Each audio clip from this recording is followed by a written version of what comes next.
கரும்பு. அப்புறம் பொங்கல், பொங்கல் பானை.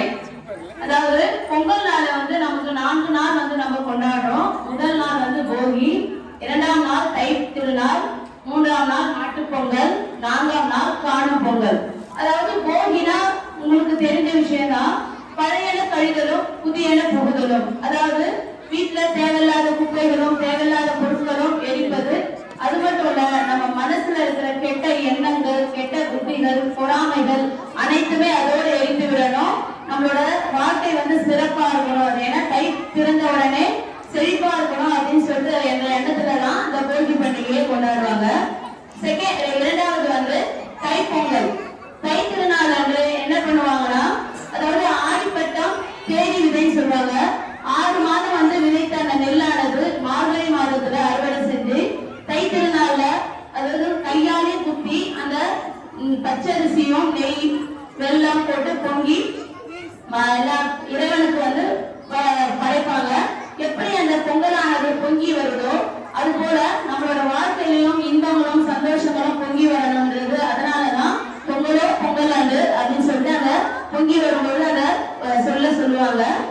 அது மட்டும் இல்ல, அந்த தை திருநாள்ல சூரிய பகவானுக்கும் நன்றி சொல்லுவாங்க. ஏன்னா நல்ல விளைச்சலை தந்து நல்ல நெல்லை வந்து விளைவித்து அதை பொங்கலிட்டு இறைவனுக்கு வழிபடுறதுக்கும் நன்றி சொல்லுவாங்க. 3வது மாட்டு பொங்கல். அதாவது உழவுக்கு உறுதுணையா இருக்கிறது மாடு. அது மட்டும் இல்ல, சூரியனுக்கும் நிலத்திற்கும் மாடுகளுக்கு வண்ணங்களை இட்டு அழகா மாலையிட்டு அதுக்கு தேவையான உணவுகளை இட்டு அதுக்கு படைப்பாங்க. மாடுகளை வந்து சந்தோஷத்தோட அதை என்ன பண்ணுவாங்கன்னா சந்தோஷப்படுத்துவாங்க. ஏன்னா நம்ம உழவு தொழிலுக்கு உறுதுணையா இருக்கிறது அந்த மாடுகள் மட்டும்தான். அதனாலதான் உழவு தொழிலை வந்து இந்த நாட்டுல வந்து சிறப்பாக உழவரை வந்து சிறப்பான உழவர் அப்படின்னு சொல்லிட்டு சொல்றாங்க. என்னதான் தொழில் செய்தாலும் உழவரை போல யாருமே இருக்க மாட்டாங்க.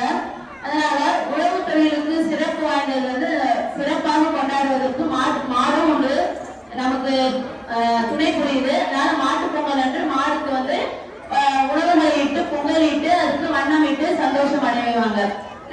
4வது காணும் பொங்கல். காணும் பொங்கல்லாம் உங்களுக்கு தெரியும். நம்ம உறவினர்களையும் நண்பர்களையும் சந்தித்து ஒரு பொதுவான இடத்துல வந்து பொங்கல் இட்டு பட்டு சூழ கட்டிட்டு அங்க போயிட்டு அங்க எல்லாரும் பகிர்ந்து உண்டு அங்க சந்தோஷம் அடைவதுதான் காணும் பொங்கல். அதாவது 4 பொங்கலை பார்த்தாச்சு. உங்களுக்கு எந்த பொங்கல் உங்களுக்கு பிடிக்கும் சொல்லுங்க.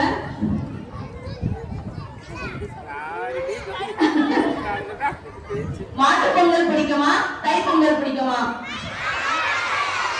தை பொங்கல். தை பொங்கல் வந்து என்ன பண்ணுவாங்க சொல்லுங்க.